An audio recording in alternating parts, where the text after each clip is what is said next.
YouTube wobbles on already. What you're looking at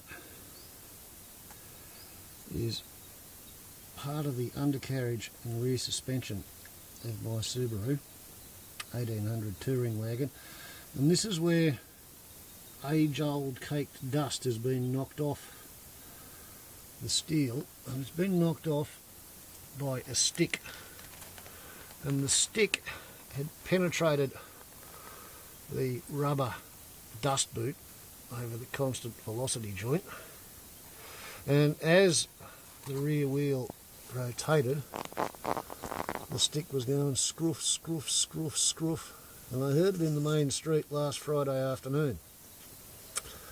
Looked around under the car and couldn't find it, and then it rained, and on the trip home the stick must have been ejected from the Bootie.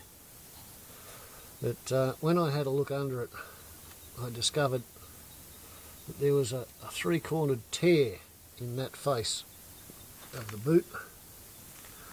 And I thought about it, and I thought about it, and I decided, well, really, seeing as it's such a big job to take the wheel off and the wheel bearing out and get the axle out so that you can then fit a brand new boot, might be a good idea to repair the old boot.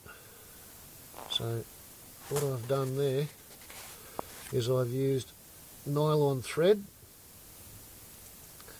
and I've sewn it. I don't know whether you can see the stitches through the shininess. There's a stitch there as well, because there was a second tear. But after sewing up the two cuts, I use methylated spirits to clean all the dust and grease off the rubber, and then marine Silastic, which is soaked into the nylon twine, and it's anchored itself onto the rubber, and it's now had 48 hours to cure.